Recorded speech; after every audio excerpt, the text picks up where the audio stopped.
Le livre de l'Apocalypse est un livre fascinant, plein d'images, de symboles, de prophéties, de révélations, d'avertissements, d'encouragements et de promesses. La semaine dernière, j'ai étudié avec vous le début d'une série prophétique de l'Apocalypse qu'on appelle les 7 sceaux. Je me suis arrêté sur les 4 premiers éléments, les fameux cavaliers de l'Apocalypse. Et aujourd'hui, on poursuit la découverte de cette série avec l'ouverture des 5e, 6e et 7e sceaux qui nous mènent vers la fin des temps.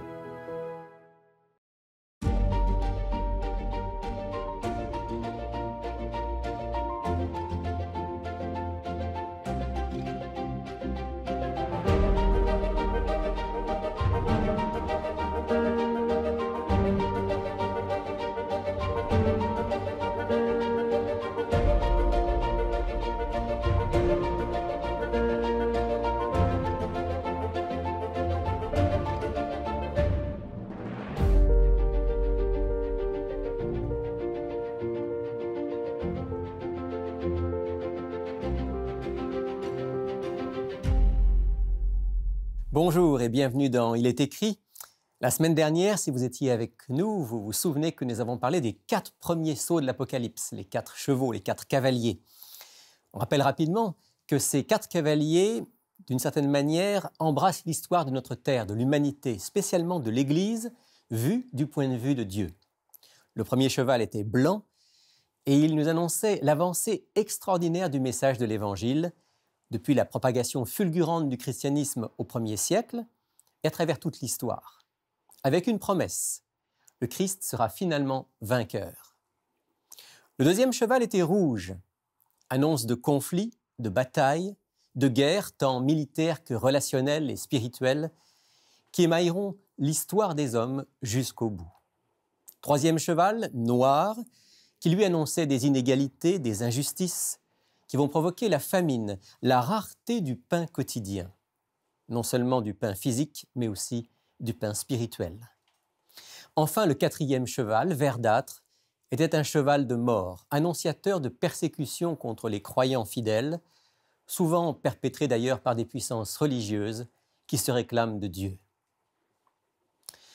Même s'il y a de l'espoir grâce au cheval blanc, globalement, cette histoire humaine racontée par les cavaliers, cette histoire de l'Église aussi, n'est pas très réjouissante, loin d'être positive.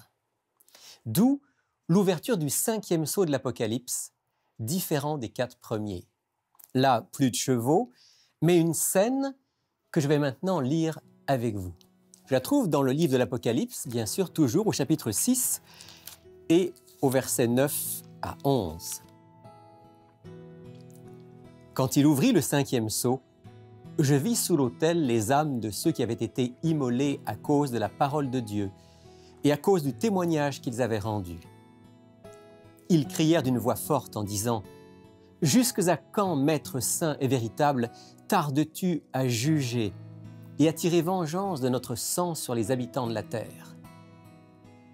Une robe blanche fut donnée à chacun d'eux et il leur fut dit de se tenir en repos quelque temps jusqu'à ce que soit complet le nombre de leurs compagnons de service et de leurs frères qui devaient être mis à mort comme eux.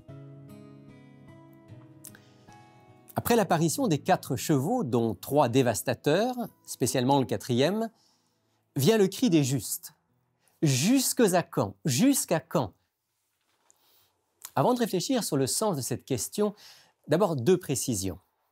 Il est question dans le texte que je viens de lire des âmes sous l'autel.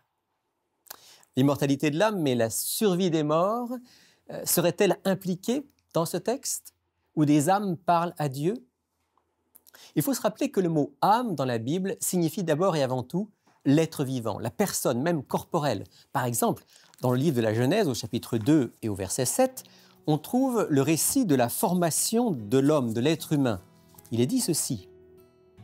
L'Éternel Dieu forma l'homme de la poussière de la terre, il souffla dans ses narines un souffle de vie, et l'homme devint une âme vivante.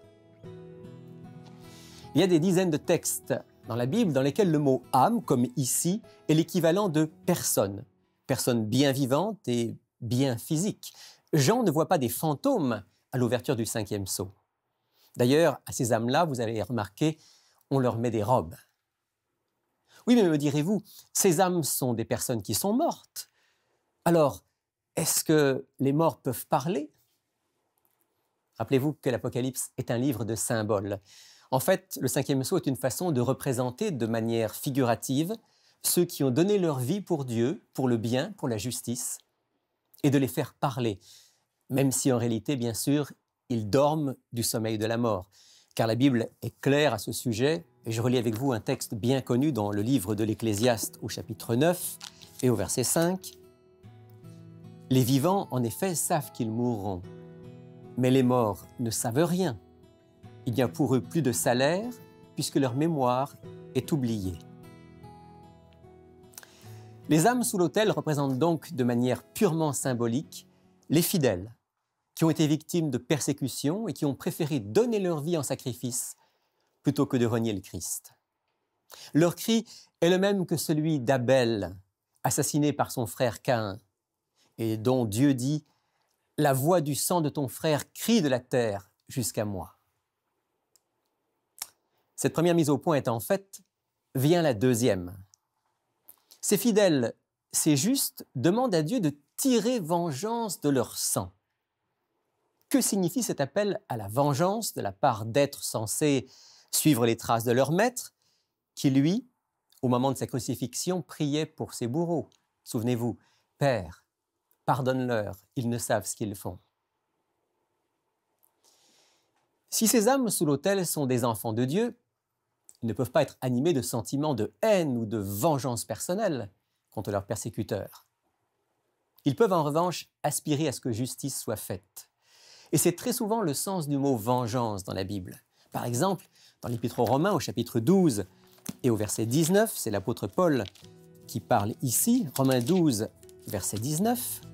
« Ne vous vengez pas vous-même, bien-aimés, mais laissez agir la colère, car il est écrit « À moi la vengeance, c'est moi qui rétribuerai, dit le Seigneur. » Et dans le texte de l'Épître aux Hébreux, au chapitre 10 et au verset 30, on trouve exactement la même pensée, car nous connaissons celui qui a dit « À moi la vengeance, à moi la rétribution » et encore « Le Seigneur jugera son peuple. » C'est donc le jugement que réclament les justes à travers leurs cris. Le jour du jugement est annoncé à travers toute la Bible. Car si Dieu est Dieu, s'il est amour et justice, il ne peut pas se contenter d'offrir aux hommes un salut qui serait un réconfort psychologique et spirituel. Il doit y avoir non seulement un soutien, un pardon, un changement de vie offert ici-bas, dès maintenant, mais aussi une intervention finale dans l'histoire pour que la justice triomphe. Permettez-moi de citer ici Jacques Doucan dans son excellent livre « Commentaire de l'Apocalypse », Le cri du ciel. Voici ce qu'il écrit. « Ce cri des âmes sous l'autel ne se contente pas de la consolation d'une expérience religieuse, d'une foi dans le Dieu du présent et du passé. Ce cri est tendu de l'urgence passionnée qui exige l'action de Dieu dans la réalité de l'histoire. Jusque à quand tardes-tu à juger ? C'est que le jugement n'a pas encore eu lieu, qu'il est attendu comme un événement précis dans le temps. Le jugement vient comme un événement précis dans le temps. Effectivement, l'apôtre Paul lui-même déjà, dans le livre des Actes au chapitre 17, disait ceci. « Dieu a fixé un jour où il jugera le monde selon sa justice. » Ce jour-là semble long à venir à tous ceux qui souffrent, surtout ceux qui souffrent injustement. D'où la fameuse question « Jusqu'à quand ?» qu'on retrouve souvent dans le livre des psaumes et chez les prophètes de l'Ancien Testament, spécialement dans une prophétie du livre de Daniel au chapitre 8, au verset 13.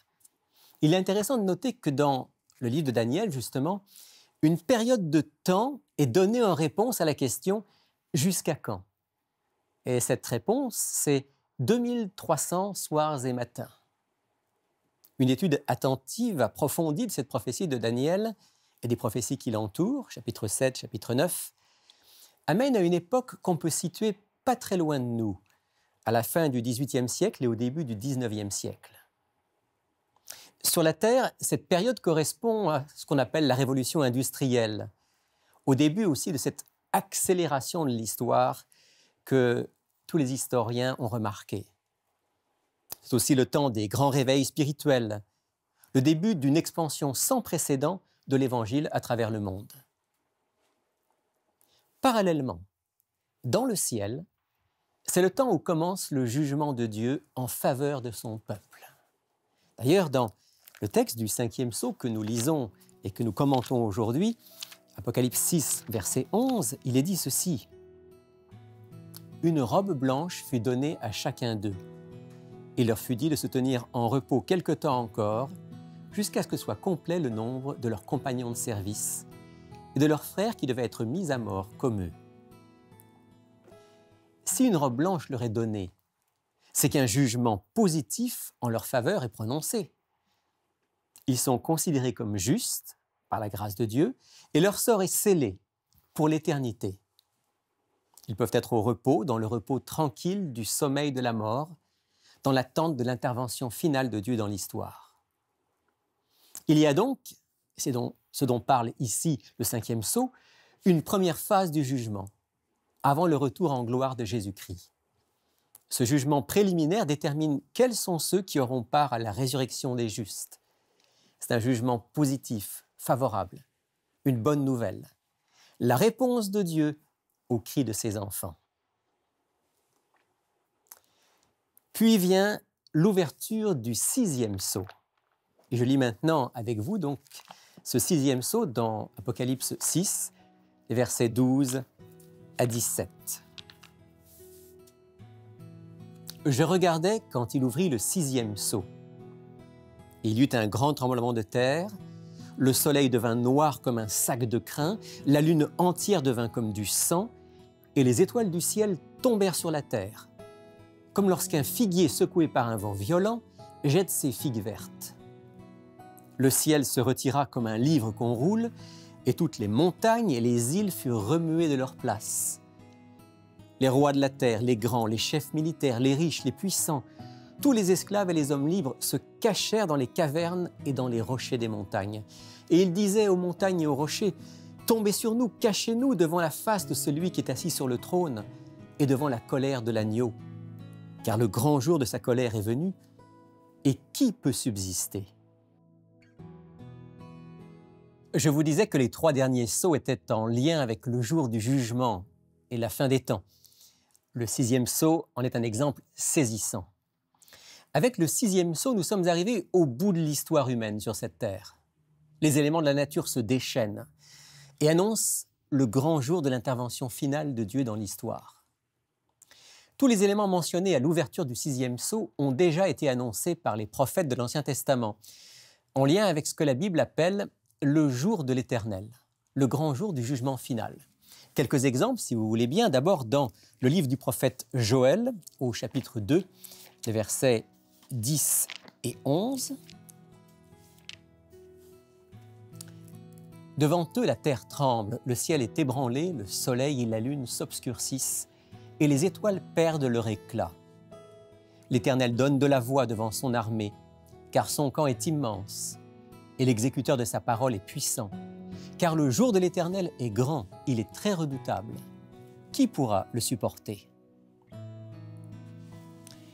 On retrouve dans ce texte du prophète Joël les éléments du 6e sceau de l'Apocalypse. Vous avez remarqué, tremblement de terre, signe dans le soleil, la lune et les étoiles, le ciel qui est bouleversé, l'annonce du jour du jugement divin, et une question sur laquelle je reviendrai dans un instant, comme dans l'Apocalypse. Qui pourra le supporter ? Le prophète Ésaïe, pour sa part, au chapitre 13 de son livre, donne une description assez similaire de ce dernier jour, le jour de l'Éternel. Je lis avec vous à partir du verset 9.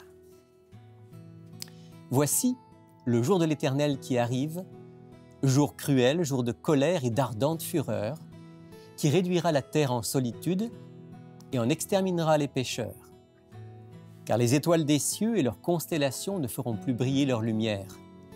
Le soleil s'obscurcira dès son lever, et la lune ne fera plus luire sa lumière. Je punirai le monde pour sa méchanceté, et les méchants pour leurs fautes. Je ferai cesser l'orgueil des présomptueux et je rabaisserai l'arrogance des tyrans. Là aussi, c'est la même description que dans le 6e sceau de l'Apocalypse. Phénomène cosmique, cataclysmique, mis en lien avec le jour de la colère, c'est-à-dire le temps du jugement final. Même annonce prophétique de la part du Christ lui-même, dans son grand discours sur la fin des temps. Je lis avec vous juste un verset dans l'Évangile selon Matthieu au chapitre 24, au verset 29. « Aussitôt après ces jours de tribulation, le soleil s'obscurcira, la lune ne donnera plus sa clarté, les étoiles tomberont du ciel et les puissances des cieux seront ébranlées. » Difficile d'imaginer la magnitude et la nature exacte des phénomènes qui sont décrits dans ces textes de la Bible, spécialement dans la description du 6e sceau de l'Apocalypse qui dit par exemple que le ciel va se retirer comme un livre qu'on roule, vous savez, comme les rouleaux de l'époque. Waouh! Il faut plus que des effets spéciaux pour imaginer tout ça. Le soleil qui devient noir, la lune couleur sang, s'agirait-il de super éclipses? Les étoiles qui tombent du ciel peuvent faire penser à une pluie de comètes. Mais visiblement, ce qui est décrit ici a une ampleur jamais atteinte. C'est du jamais vu. Il est vrai que durant la période des grands réveils chrétiens des 18e et 19e siècles, plusieurs commentateurs de la Bible ont mis en lien les phénomènes décrits dans le 6e sceau avec des événements assez extraordinaires qui se sont passés à leur époque. Par exemple, le grand tremblement de terre a fait penser au séisme de Lisbonne en 1755, ressenti non seulement au Portugal, en Espagne, en Afrique du Nord, mais aussi dans une grande partie de l'Europe et de l'Afrique. Ce tremblement de terre qui a détruit la ville de Lisbonne et provoqué la mort de la moitié de sa population a frappé le monde de l'époque, au point que les plus grands auteurs comme Voltaire, Rousseau ou Emmanuel Kant y ont consacré certaines de leurs œuvres. On a aussi fait un lien entre la prophétie qui dit « le soleil devint noir comme un sac de crin » et le fameux jour obscur du 19 mai 1780. En avez-vous entendu parler? Ce jour-là, une partie des habitants du nord-est des États-Unis et même du Québec ont été plongés dans l'obscurité en plein jour, dès 10 heures du matin. Les journaux de l'époque rapportent ce phénomène spectaculaire, partiellement expliqué, qui dura toute la journée. De la même manière, on a associé les étoiles qui tombent du ciel à la pluie de météores de novembre 1833, une pluie de météores apparemment sans pareil, qui aurait compté de 10 à 100 000 météores à l'heure et provoqué l'étonnement de tous. Mais si ces événements peuvent être considérés comme des signes avant-coureurs de l'accomplissement du 6e sceau de l'Apocalypse, s'ils ont contribué à fortifier l'intérêt pour les prophéties bibliques et la préparation pour le grand jour de l'Éternel, ils ne peuvent pas être la réalisation ultime de la prophétie. Je relis avec vous une partie du texte, Apocalypse 6, 14 à 17, pour qu'on puisse vraiment s'en convaincre. Apocalypse 6, 14 à 17. « Le ciel se retira comme un livre qu'on roule. Toutes les montagnes et les îles furent remuées de leur place. Les rois de la terre, les grands, les chefs militaires, les riches, les puissants, tous les esclaves et les hommes libres se cachèrent dans les cavernes et dans les rochers des montagnes. Et ils disaient aux montagnes et aux rochers, « Tombez sur nous, cachez-nous devant la face de celui qui est assis sur le trône et devant la colère de l'agneau. Car le grand jour de sa colère est venu, et qui peut subsister ?» Ces événements sont bien sûr encore devant nous. Ils annoncent un moment unique qui précède immédiatement la venue du Christ dans sa gloire. C'est l'annonce de la deuxième phase du jugement, celle au cours de laquelle tous ceux qui ont vécu sans se soucier de Dieu, de ses lois d'amour et de justice, devront se trouver en présence de leur Créateur. La première phase du jugement, celle du 5e sceau, est une bonne nouvelle. Les enfants de Dieu, ceux qui ont été pardonnés, justifiés par le Christ, sont définitivement scellés pour le royaume de Dieu. Mais la deuxième phase du jugement est moins réjouissante. Son verdict est un verdict de condamnation. Pendant longtemps dans le christianisme, on a beaucoup mis l'accent sur le jugement de Dieu, sur le châtiment qu'encouraient tous ceux qui ne se repentaient pas de leurs péchés. On a créé une religion basée plus sur la peur que sur l'amour, une déformation du message du Christ et de l'Évangile. La relation qu'on peut avoir avec un Dieu qu'on craint comme un père fouettard n'a rien à voir avec ce que le Christ a vécu et nous invite à vivre. Mais aujourd'hui, dans une large mesure, par réaction, on est passé à l'autre extrême. On met l'accent sur l'amour de Dieu, la miséricorde de Dieu, ce qui est juste. Mais on néglige largement le fait qu'il est aussi un Dieu juste, saint, qui veut que les hommes créés à son image reproduisent dans leur vie un caractère juste, droit, aimant. On a créé un Dieu bon papa qu'on peut mettre dans sa poche avec quelques prières et quelques bonnes actions. Mais Dieu voit au plus profond de chacun de nous. Il sait qui nous sommes, il sait si nous sommes sincères dans notre recherche de la vérité, du bien et de sa présence. Il sait si nous reconnaissons notre état de pécheur, si nous recherchons son pardon, la transformation de notre caractère, si nous voulons vivre une vie d'amour pour lui et pour les autres. Si c'est le cas, il étend sa miséricorde sur nous. Et le jugement qui nous concerne est celui du 5e sceau de l'Apocalypse. Si c'est le cas, nous pouvons voir venir le jour du jugement avec confiance, pas en nous appuyant sur nos mérites, mais sur ceux du Christ et sur l'amour de Dieu. J'aime cette déclaration de l'apôtre Jean dans sa première lettre au chapitre 4 et au verset 16 et 17, 1 Jean 4, 16 et 17. Et nous avons connu l'amour que Dieu a pour nous, et nous y avons cru. Dieu est amour, et celui qui demeure dans l'amour demeure en Dieu. Dieu demeure en lui. C'est en cela que l'amour est parfait en nous, afin que nous ayons de l'assurance au jour du jugement. Mais Dieu discerne aussi l'égoïsme et l'orgueil de ceux qui prétendent n'avoir besoin de rien, vivre leur vie sans Dieu, sans repentance, sans transformation intérieure. Ou pire encore, ceux qui prétendent vivre avec Dieu et font le contraire de ce qu'enseigne le Christ. Tous les injustes devront rendre compte devant Dieu, et il faut qu'il en soit ainsi. L'Évangile ne serait pas une bonne nouvelle s'il n'annonçait pas un temps où Dieu mettra fin au mal et à ceux qui font le mal. Pour créer une nouvelle terre où la justice et l'amour régneront, il faut détruire la première avec tous ceux qui ont choisi le mal. Ceux-là diront, comme dans le 6e sceau de l'Apocalypse, « Cachez-nous devant la face de celui qui est assis sur le trône et devant la colère de l'agneau, car le grand jour de sa colère est venu, et qui peut subsister ?» Le 7e et dernier sceau s'ouvre au début du chapitre 8 de l'Apocalypse, après un intermède que je vous propose de lire et d'étudier la semaine prochaine. Ce dernier sceau est en contraste frappant avec tous les précédents. Il est d'une grande brièveté. Apocalypse, chapitre 8, verset 1er. Quand il ouvrit le 7e sceau, il y eut dans le ciel un silence d'environ une demi-heure. C'est tout. Dans le ciel, un silence d'une demi-heure. Qu'est-ce que ça veut dire? C'est le calme après la tempête, après les bouleversements incessants des premiers sceaux, les guerres, les conflits, les persécutions, les injustices, les cataclysmes. Le cavalier sur un cheval blanc a finalement triomphé. Le jugement a eu lieu et a été prononcé. Les enfants de Dieu ont été reconnus, ont été justifiés. Les opposants de Dieu ont été démasqués et jugés. Maintenant, c'est le temps de la restauration.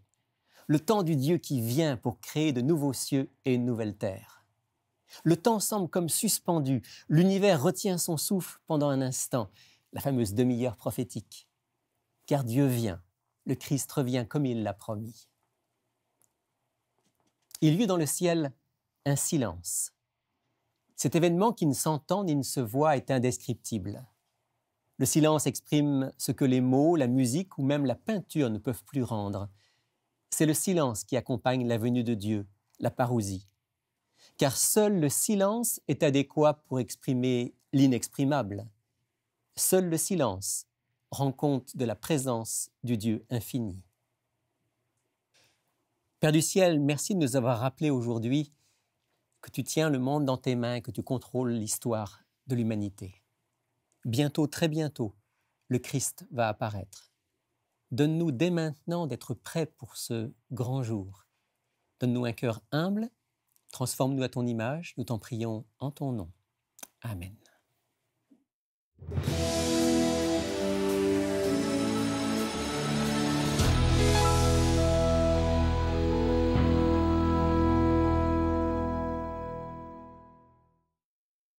Bonjour France. Bonjour Rémi. Et bonjour Sylvain. Bonjour. Bonjour Sylvain. Alors on est dans l'Apocalypse en ce moment et ce que tu nous proposes, c'est la même offre que la semaine dernière, France. Oui, effectivement, c'est le livre qu'on a présenté qui s'intitule « Le cri du ciel ». Notre auteur, c'est M. Jacques Doucan, qui est un professeur d'hébreu et de l'Ancien Testament.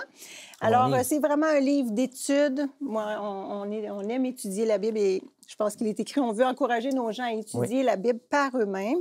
Donc, c'est un livre qu'on lit la Bible, on lit dans le livre chapitre par chapitre, verset par verset, beaucoup de références bibliques pour qu'on puisse voir que les interprétations ne sont pas faites par l'auteur, mais bien par la Bible elle-même. Appuyé par les textes bibliques. Ouais, beaucoup de références à l'Ancien Testament. Absolument. C'est un bon livre d'études et c'est accessible aussi. Quand on le lit, c'est quand même facile à comprendre. Pas besoin d'être universitaire pour comprendre. Non, absolument pas. Donc, on l'offre et on encourage vraiment les gens à se le procurer pour 20 $ plus les frais de poste. Voilà, un livre à se procurer absolument, Le cri du ciel de Jacques Doucan. Merci, merci France. Et puis Sylvain, toi, tu voulais profiter du temps qui nous reste pour parler à nos auditeurs, encore une fois, des petits groupes de partage. Voilà, c'est ça. Encore une fois, vous encouragez à nous appeler parce que c'est important pour nous de savoir si vous voulez faire partie d'un petit groupe en fonction de la région, évidemment. Si on réussit à avoir peut-être 10 ou 5 ou 8 personnes dans une même région, on peut commencer à former des groupes en région. Le but de ça, c'est quoi? C'est de se soutenir, de s'encourager, de se motiver. Il y a certains profils de groupe, comme tu sais, France, ce soit pour la jeunesse, ce soit aussi pour l'étude de la Bible. Par contre, au Centre écrit de Montréal ou même à Drummondville, on a ouvert un petit groupe de soutien et de partage sous forme de santé globale. Donc, on parle de la santé, de la relation de la santé. Il y a des groupes qui sont plus centrés sur la santé, d'autres plus sur la Bible, d'autres davantage sur le soutien par rapport aux 12 étapes, des choses comme ça. Oui, exact. Ou un groupe avec une approche holistique. On parle de santé physique, santé mentale, santé émotionnelle. Donc, appelez-nous, s'il vous plaît, parce que c'est bien pour nous d'avoir vos noms. Et à un moment donné, vous allez avoir une belle surprise. France va vous appeler pour vous dire « Hey, on démarre un petit groupe. » Récemment. Les gens aiment ça, le petit groupe. Jusqu'à maintenant, là, ceux qui font partie des petits groupes, c'est toujours positif. Récemment, donc, il y a des groupes qui ont démarré, on disait à Drummondville, sur la rive nord, Sainte-Marthe-sur-le-Lac. Sainte-Marthe-sur-le-Lac et Bois-des-Filions. Bois-des-Filions. Sur la rive nord. Et puis ici, au centre écrit, on en a plusieurs. Et on espère pouvoir en développer plusieurs à travers la province. Voilà, donc n'hésitez pas à prendre contact avec nous si vous voulez participer à un petit groupe et également si vous voulez l'offre de la semaine, Le cri du ciel de Jacques Doucan. Voici comment vous le procurer. Pour effectuer votre commande, écrivez-nous à Il est écrit, casier postal 99, succursale Rosemont, Montréal, Québec, H1X3B6. Vous pouvez également passer votre commande sur le web à ilétécrit.tv ou par téléphone au 514-729-3515 dans la région de Montréal et sans frais au 1-866-729-3515 pour l'extérieur de Montréal. Merci de nous avoir suivis. Je vous donne rendez-vous la semaine prochaine pour une autre émission consacrée à l'Apocalypse, cette fois aux 144 000. Mais d'ici là, souvenez-vous, il est écrit « L'homme ne vivra pas de pain seulement, mais de toute parole qui sort de la bouche de Dieu ».